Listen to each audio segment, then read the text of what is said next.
Il dit, comme j'ai vu que, bon, t'avais une intention juste, mais tes actes ne sont pas tellement droits, cohérents. Alors, Outsracht, il dit, j'ai dû aller dans un chemin pour trouver la lumière, comment t'éclairer selon ton niveau. Très, très important, ça. Cela veut dire qu'il y a plusieurs niveaux. Et les requêtes d'une personne ne sont pas comme les autres, même si elles sont dans l'écriture les mêmes. Lorsqu'une personne demande à un maître, Rav, comment avoir la chance? Le mot la chance, ça veut dire un mot, mais il y a plusieurs paramètres dans ce mot. La chance de quoi? C'est-à-dire la chance, je veux tout gagner, je veux tout recevoir. Ce n'est pas une chance encore, ça. Qu'est-ce que tu cherches? Définis ce que tu veux. Explique-le, détaille-le. C'est très important, ça. Personne, Dieu préserve, elle n'a pas encore d'enfant, ça fait 10 ans de mariage. Elle demande une question, une requête, un désir. Je veux tomber enceinte et avoir le mérite de donner la vie. Je veux une suite. On va pas lui demander la question, et pourquoi tu veux cette vie? Qu'est-ce que tu veux gagner de ça? Est-ce que ça veut dire quoi? On va te donner d'en haut, on va t'apporter un enfant, on va te le mettre pour faire quoi? Que tu l'enlaces, que tu l'embrasses. Ça, c'est bien, c'est vrai. Tu as une bonne intention. Mais, qu'est-ce que tu vas faire de cet enfant? Il va devenir quoi? Tu as réfléchi à ça? Et si cet enfant, un jour, il va te tourner le dos, et il va pas t'obéir, il va te salir, tu aimeras quand même avoir cet enfant? C'est ce que disait le Stapler. Le Stapler, c'est un grand rave, c'est le père de Rabbi Haïm Kanevski qui est décédé là, le grand de la génération. Son père, que j'ai vu, que j'ai connu, que j'ai embrassé la main, quand j'étais très jeune, j'avais 20 ans. Rentraient des gens chez lui, Rav, ça fait 4 fois que vous me donnez bénédiction et ça marche pas pour avoir des enfants. Mais un jour, il lui dit, mais qui t'a dit que ma prière, elle va marcher? Je prie, ok. C'est comme ça, on doit s'aider, on doit s'entraider, on doit faire de la bienveillance, etc. avec tout le monde. Et on désire ça. Parce que tu souffres. Mais si lui, Hachem, dans son royaume céleste, il voit pas ça bien pour toi, pour ton bien, tu vas lui dire, tu vas l'obliger. Comme ça, il leur disait. Qui te dit qu'avoir un enfant, en hébreu, c'est ça, c'est très puissant. Peut-être il va te faire du mal, peut-être il va te salir. Baruch ata Adonai Eloheinu melech haolam she'akol niya b'dvaro.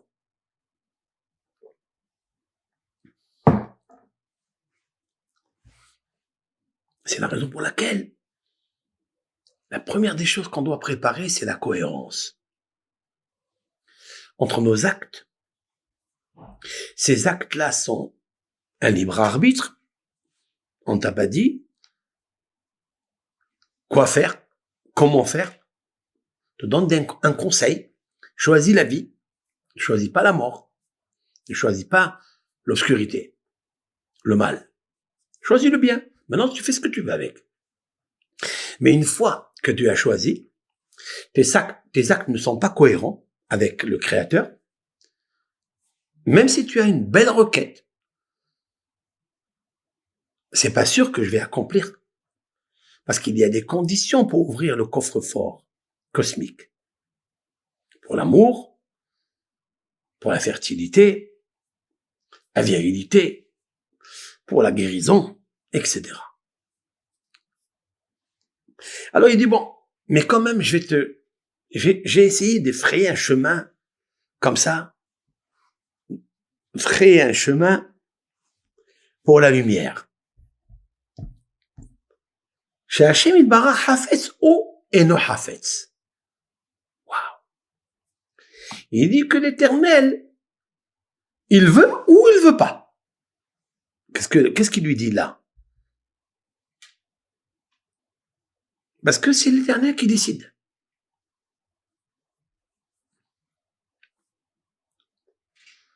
Je vais te montrer, il y a des fois où l'Éternel ne veut pas. Il y a des fois où il veut. Je vais essayer de te donner le chemin. Comment il va vouloir? Et lorsque tu arriveras à cette connaissance, alors s'accomplira sur toi le verset Astikra vadonayane. Cela veut dire, alors tu appelleras et l'Éternel exaucera. Vous comprenez ça? Il est inversé dans les prophéties que lorsqu'on fait tel et tel acte, il y a 3 actes que nos sages ont répertoriés. Et lorsque tu feras ces 3 choses, ou une de ces 3 choses, Astikra, alors tu appelleras et aussitôt, sur place, l'Éternel t'exaucera. C'est très intéressant ça. Il dit, mais tant que tu n'as pas accompli la feuille de route que je vais te donner, et tu voudras que je te révèle les noms de Dieu, les clés pour ouvrir ces coffres forts cosmiques, pour la chance, pour la stérilité et autres, même si tu te sers des noms saints, tu ne réussiras pas. Pourquoi? Parce que tu n'as rien à voir avec, parce que tu n'es pas branché, tu n'es pas connecté avec la source de la lumière. Tu es complètement désemparé, tu es complètement contradictoire. Si tu es contradictoire, tu ne peux pas obtenir ce que tu n'es pas. C'est comme si quelqu'un, il veut se brancher avec une connexion d'une radio, et celle-ci c'est le numéro 13 ou le numéro 26, et il met le chiffre 12 ou 25. Il appuie sur le 12, 12, 12, 12, 12, alors c'est 13. Il appuie sur 25, alors c'est 26. Pour obtenir le 25, le 26, le nom de Dieu, Yud Ke Vav Ke, et le 13, qui veut dire Ehad, ça veut dire amour, faut rentrer dans la sagesse du royaume céleste. Ça veut dire quoi? L'amour. Et l'amour, elle est indivisible. Si tu fais une bonne intention, tu as une belle ferveur, c'est bien. Ce n'est pas encore ce qui te fait la connexion avec le chiffre 13, le chiffre 26. Non. Ni le chiffre 39. Parce que 13 et 26, c'est 39. 39, c'est Tal. Tal, ça veut dire la rosée. Quand tu composes le 13, l'amour et l'unicité de Dieu. 26, Yud Ke Vav Ke, c'est-à-dire le conscient. Alors tu obtiens 39. Le 39, c'est une rosée qui descend automatiquement. Az tikra vachem yahane. Lorsque tu appelleras, l'Éternel exaucera. Tu le verras par la pluie de rosée qui se déverse sur toi. Mais parce que tu es dans des bonnes conditions. Tes actes ne contredisent pas ce que tu demandes. Mais si tu n'as pas ça, tu n'as rien à voir avec la connexion. Tu ne pourras pas avoir ce que tu demandes. Il dit quelque chose kabbalistiquement très puissant, et ça, avec ça, j'avertis beaucoup de personnes qui essaient d'employer des noms de malachim, d'anges, pour obtenir leur faveur. Écoutez ça. Ve'im lo ta'aseh ze, et si tu ne fais pas cela, alors tu vas demander aux anges Tu vas demander à toutes sortes d'anges pour obtenir tes chances. Et là, si quelqu'un, il se sert des anges, il obtient tout ce qu'il veut. Même si il n'est pas le serviteur de Dieu. Écoutez ça. Si tu es un serviteur de Dieu, tu rentres dans son amour de sagesse, indivisible, tu le sers à 100%, ou du moins, tu essayes de le servir, tu fais attention à sourmera avasetov, c'est-à-dire à ne pas faire le mal, mais faire du bien, ça arrive que tu risques de tomber ou tomber, c'est pas grave, mais tu te relèves. Parce que tu sais que ton objectif, ton optimisme, c'est de réussir à être un avec lui. Tu t'appelles Ohev Hashem, tu t'appelles celui qui aime Dieu, qui rentre dans la sagesse, dans sa vérité. Mais si tu fais le mensonge et la vérité, c'est-à-dire que ta pensée, ta requête, ta prière que tu fais tous les jours, 3 fois par jour, elle est belle. Mais les actions qui suivent sont fades et néfastes, contradictoires. Alors, tu mélanges la lumière et l'obscurité. La lumière et l'obscurité ne peuvent pas faire obtenir la source cosmique infinie de l'amour, l'unicité. Donc, tu ne peux rien recevoir. Maintenant, je vais me servir des anges. Les anges, tout ce que tu leur recommandes, ils le font. Mais attention. Comment tu vas faire ça? Tu vas les faire jurer. Je fais jurer tel et tel ange pour qu'il m'obtienne telle et telle chose. Ils vont l'accomplir. Parce que quand tu désires ce nom-là, il est obligé de pratiquer ce que tu lui demandes. Parce que tu es plus grand que les anges. Il faut que tu saches que l'Éternel t'a doté d'un pouvoir énorme. Tu peux impliquer un ange en le faisant jurer. Et il y a des livres qui parlent de ça. Ils vont faire ta volonté. Seulement, fais gaffe. Fais attention à toi. Chez Azhem itnakemu becha ou bzaraecha. J'explique. Mais ils se vengeront de toi et de ta descendance. Pourquoi? Quelle est la raison? Car tu t'es servi des serviteurs du roi. Tous les anges sont créés pour servir le Créateur. Adonai malar geout lavesh. Lavesh Adonai oz it azar. L'Éternel est vêtu d'un vêtement de royauté, d'orgueil. Et lorsqu'il y a un roi, il y a toujours des serviteurs autour de lui. Michaël, Gabriel, Uriel, Raphaël, Nouriel, tous ces anges-là. Tu as voulu la lumière, Uriel, tu as voulu le feu de Dieu, tu as fait jurer Uriel par décantation, etc. Il va le faire. Mais tu t'es servi des employés, des ambassadeurs de l'Éternel, béni soit-il, du roi. Tu as touché, en fait, à quelque chose qui s'appelle Mored Bamalchut, c'est-à-dire tu t'es rebellé contre le royaume céleste. Alors ils vont se venger de toi. Mais ils vont faire ce que tu veux. Mais ils vont se venger de toi. Tu ne veux pas arriver à ça, non? Alors comment tu fais? Maintenant, il faut que tu saches que si tu aimes Dieu, et tu le fais pour l'amour de Dieu, pour t'attacher à l'amour infini qui est la sagesse de Dieu, qui est la justice de Dieu. Et tu acceptes la justice de Dieu, qu'elle te fasse du bien ou qu'elle te fasse du mal. Tu acceptes. Alors tu diras, modé, ani lefanecha, melech hay vekayam.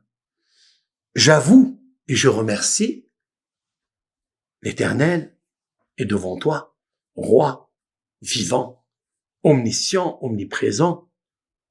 Chez Hezarta bin Ishmati, que le matin, par une faveur, pas par un dû, par un cadeau, par la clémence, parce que la vie t'appartient.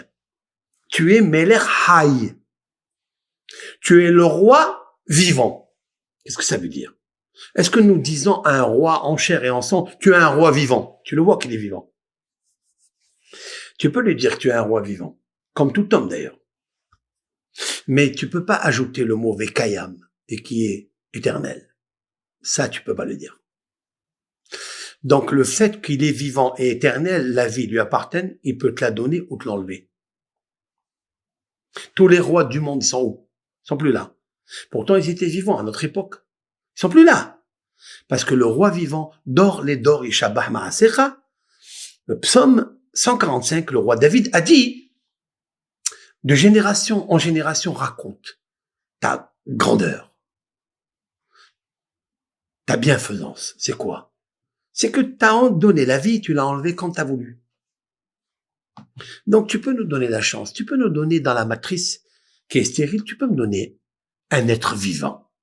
Même si la matrice, dans la génétique, elle est stérile, elle est en veilleuse, et elle est complètement, ces cellules ne sont pas dans la vibration de donner une naissance. Mais si toi, Hachem, tu décides, Hachem il dit, moi je suis prêt, mais fais les prières qu'il faut. Ne te contredis pas. Les sages ont compris ça. Les patriarches et les matriarches, elles étaient toutes stériles. Et les maris priaient à côté des femmes pour que l'Éternel agisse. Et il a agi. Et bien que la Torah, elle stipule ces phrases, et Rachel était stérile, et Rivka était stérile, et Sarah était stérile. Qu'est-ce que ça veut dire? La Torah nous dit qu'elle était stérile. Ça veut dire, qui a dit ça? Ils ont fait l'échographie. Ils ont fait une échographie. Il n'y a pas d'échographie. Mais c'est Hachem qui a dit que normalement, dans la génétique, Sarah ne peut pas avoir d'enfant. Et Rachel non plus. Et Rivka non plus. Mais c'est moi qui décide. Mais je veux le chemin de la vérité. Je veux qu'il ait pris.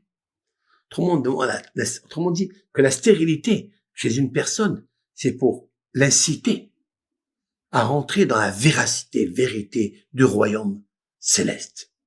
Waouh! On peut développer ici un point âme, un point surprenant, mystérieux, que l'Éternel, qui est un roi vivant, il te demande de vivre le royaume de la prière.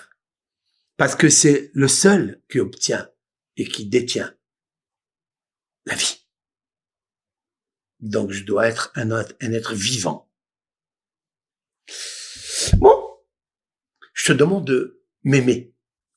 Je t'ai créé, mais tu dis, Ohev Hashem. Il lui dit, parce que maintenant, je vais aller plus loin. Alors, quand tu seras amoureux de la vérité, du royaume, de l'amour, tu obtiendras ce qui est impensable d'obtenir. Alors j'exaucerai immédiatement. Et il ajoute le Rav, Vetiye minha kerovim elav, et tu seras, je vais te donner, lui dit, la feuille de route pour que tu sois le plus proche de lui, pour arriver devant un roi en chair et en sang et être à côté, le plus proche de lui, c'est très difficile. Alors arriver devant le roi des rois, et quand tu demandes quelque chose, il n'a pas besoin de passer par les secrétaires et les ministres et les...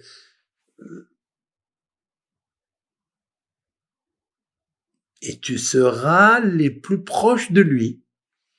Vete'ahavoto. Tu l'aimeras bechol nafshecha. Il fera en sorte que tu l'aimeras de toute ton âme. Ve'it'aneg al Adonai. Là, il cite un verset dans les psaumes. Ve'it'aneg al Adonai vitelecha mishalot libecha.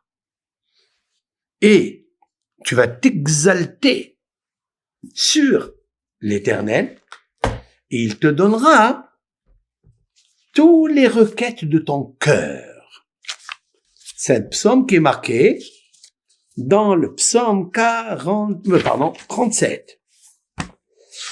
Je vais vous le lire de suite. Il lui dit, voilà le passe-partout.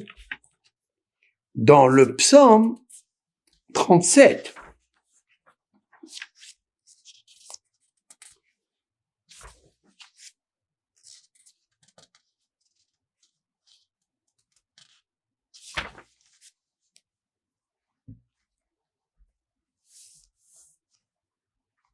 Je vais citer juste les 3 premiers versets et j'ajouterai le 4e puisqu'il le ramène. Il dit les David, donc le psaume 37. Les David, Al tithar bameri'im. C'est quoi? Ne jalouse pas les malfaiteurs.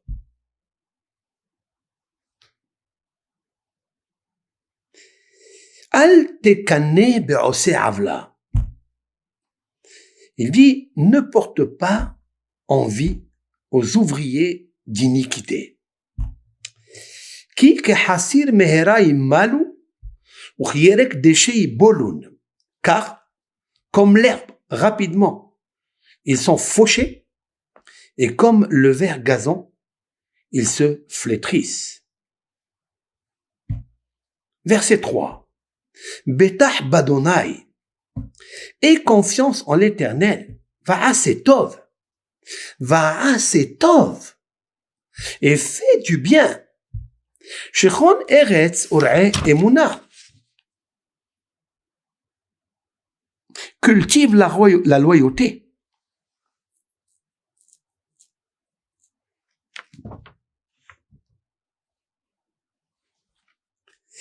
Ve'it'anag, verset 4. Ve'it'anag al Adonai v'itelecha mish'alot libecha. Cherche tes délices en l'Éternel, il t'accordera les demandes de ton cœur. Waouh!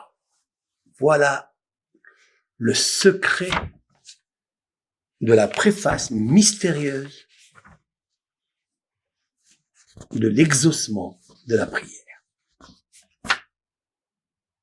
Qu'est-ce que nous voulons? Nous voulons dans ce monde être comparés aux malfaiteurs, à ceux qui sont les plus proches de l'iniquité. Donc ils font des actes pervers, des actes de mensonge, pour se remplir le moi toxique. Le roi David, il dit, non, Al tithar bameri'im. Arrête de concurrencer ces gens-là. Ne sois pas jaloux d'eux. Car un jour, ils vont flétrir. Comme un légume. Alors, qu'est-ce que je dois faire? Mais comment je vais obtenir la chance, le succès, la richesse, l'abondance? Comment dans ma maison, je vais avoir tout ce qu'il faut, tous les meubles Louis XIV et Louis XVI, des horloges, des cadres de Picasso, une villa remplie de biens, une belle voiture. Je suis obligé de passer par là. Non, jamais. Betah badonai. Aie confiance dans le nom de l'Éternel qui est la bienfaisance, qui est la charité, qui est la grâce. Va'asetov. Mais il dit, fais le bien. Moi, je suis sûr et certain que toute personne, elle dit, moi, j'ai confiance en Dieu. Dieu lui dit, je sais que tu as confiance en moi. Ton intention est très juste. Mais tes actes ne sont pas convenables. Il te dit 2 choses. Betah b'Hashem. Aie confiance en Hachem. Il faut que tu saches qui est Hachem. Melech Havekayam. C'est un roi vivant, te regarde avec ses yeux, avec sa pensée, si l'on peut dire ainsi. Et il est omniscient, omniprésent. Il est là. Il dort pas, il somnole pas. Alors qu'est-ce que tu veux? Va'asetov. Fais le bien. Shron eretz ur'e emuna. cultive la bienfaisance, la foi, la croyance. Amène le partage, donne le bonheur aux autres. Alors, ton intention, elle est belle et ton acte est cohérent. Alors, le 4e verset nous dit, Vitana Ga'aladonai. Et, waouh, ce verset-là, il te dit magnifique. Cherche tes délices en l'Éternel. Attendez, on va décortiquer ces 4 mots-là. Cherche tes délices. J'ai envie de délices. Même acheter un millefeuille, va acheter un cadeau, va acheter un bon plat. Prends les délices. Non. Ça, c'est des délices pour toi. Pour le moi toxique qui vont t'emmener les toxines. Ça, c'est vrai. Mais cherche tes délices. Waouh. Tes délices, pas les délices. Tes délices. Parce qu'il y a un moi supérieur en toi. Ces délices, cherche-les en l'Éternel. Cherche. Il t'a pas dit fais. Il t'a dit cherche. Il faut que tu aies envie. Il faut que tu aies une intention, une volonté de chercher tes délices. C'est particulier, c'est spécifique à toi. En l'Éternel. C'est-à-dire la vérité. Alors, qu'est-ce qu'il fera? Vitellecha. Et lui, il te donnera en cadeau. Iten, c'est matana. C'est un cadeau. Vitellecha mishalot libecha. Voilà, je réponds aux auditeurs, aux internautes. Rav, comment je peux avoir la chance? C'est quoi ce que tu demandes? Des requêtes de tes envies, de ton cœur, de ta volonté, c'est ça, hein? Ben voilà, fais-le. Aie confiance en lui. Fais du bien autour de toi. Cultive la foi et la croyance et la loi de la justice, c'est-à-dire la vérité. Viendra l'amour. Quand tu chercheras tes délices en l'Éternel, il te donnera. Parce que tu es vraiment connecté sur le 13, Ehad, Ahava, amour, sur le 26, Adonai, et sur le Tal, 26 et 13, 39, 39 c'est la rosée, Vitellecha. Il te donnera la rosée. T'as cherché un jour comment la rosée elle descend, la pluie elle descend, il le fait gratuitement. Ben, tu veux recevoir Mishalot Libecha, les requêtes de ton cœur. Waouh! Chaque cœur est différent. Et moi, j'ai envie ça. Une autre personne, elle a envie autre chose, particulier, spécifique, unique. Il te donnera ce que tu désires. J'ai dit une fois au nom du Talmud dans le traité Ketubot 62, ce pauvre-là, cet homme-là, qui n'avait pas de quoi manger tous les jours. Mais il a demandé à Dieu, je veux recevoir les requêtes de mon cœur. C'est quoi les requêtes de ton cœur, dit Dieu à cet homme-là? Un poulet farci avec du vieux vin. Lui répondit. Dieu lui a dit, ça ne tient qu'à toi. Comporte-toi bien. Lève les yeux vers moi. Et moi, j'accomplirai les délices que tu désires. Parce que tu as confiance en moi. Parce que tu fais du bien. Tous les jours, il recevait ça.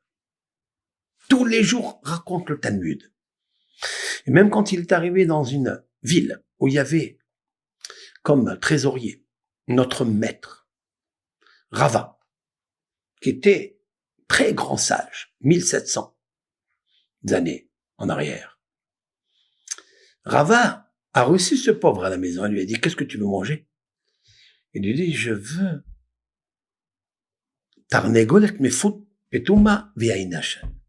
Je vais une poule farcie avec du vieux vin. Le vieux vin minimum, c'est 3 ans. Mais il dit, je veux le plus vieux qu'il y a.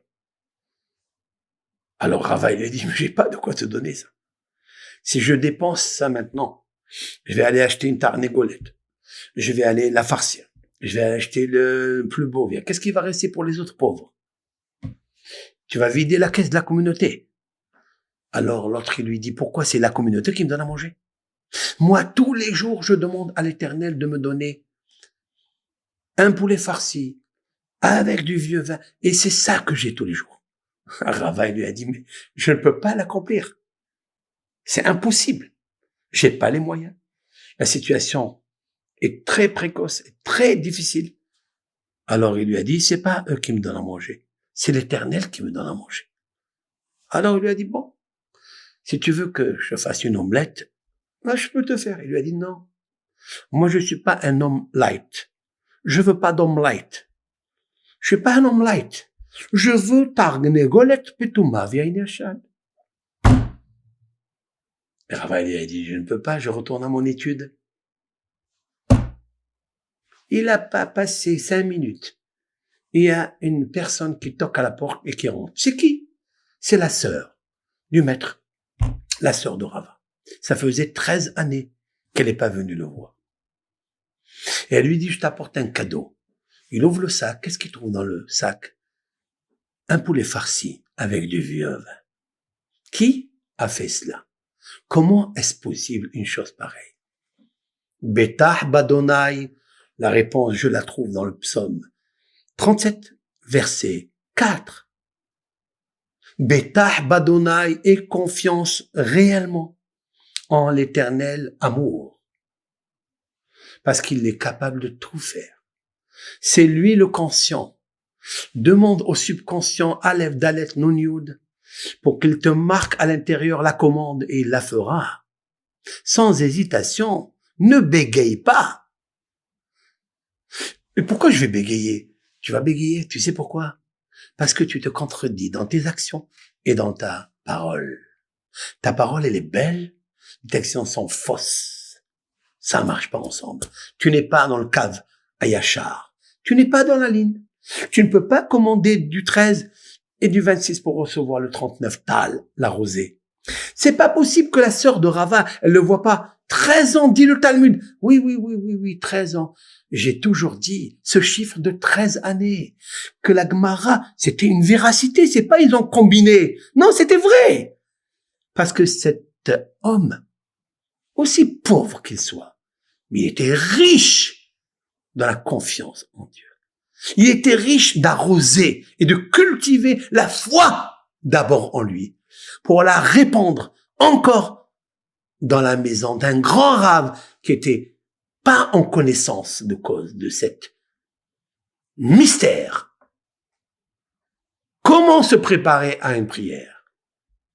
13 années. Il a appuyé sur la ligne droite du chiffre 13. L'amour. Ahava, valeur numérique. Et Had, 1. Il a parlé au divin 26. Il a obtenu le sac. Où était ce que Veitel lecha? Il te donnera gratuitement. Mishalot libecha, c'est-à-dire les requêtes de ton cœur. D'abord, il faut que tu aies un cœur. Et dans ce cœur, il faut pas qu'il y ait des problèmes cardiaques. Il faut qu'il y ait un cœur sain, pur, sans division, sans doute.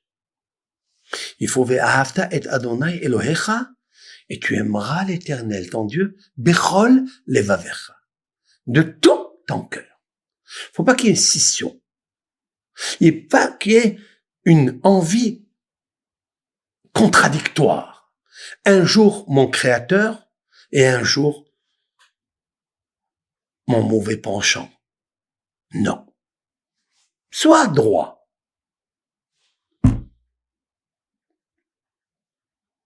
Et Rava, elle lui dit, vas-y, tiens, sers-toi. Il t'a donné gratuitement. Rava, s'il voulait être gentil et généreux, il aurait pu commander un poulet farci, du vieux vin. Il faut qu'il paye. Il faut qu'il sorte de l'argent. Mais le pauvre, il dit, il me donnera ce que je demande dans mon cœur. Il a obtenu gratuitement. Et grâce à ce pauvre-là, Rava est devenu riche en repas. Ce Rava, je suis sûr et certain qu'il mangeait pas des poulets farcis tous les jours. Peut-être même pas le Shabbat. Et là, en jour de semaine, il se régale. Grâce à qui? C'est l'invité qui donne à manger au propriétaire. Vous comprenez ce qui se passe ici? Quand tu aimes l'Éternel, vraiment, tu as confiance en lui. Il te donne tout.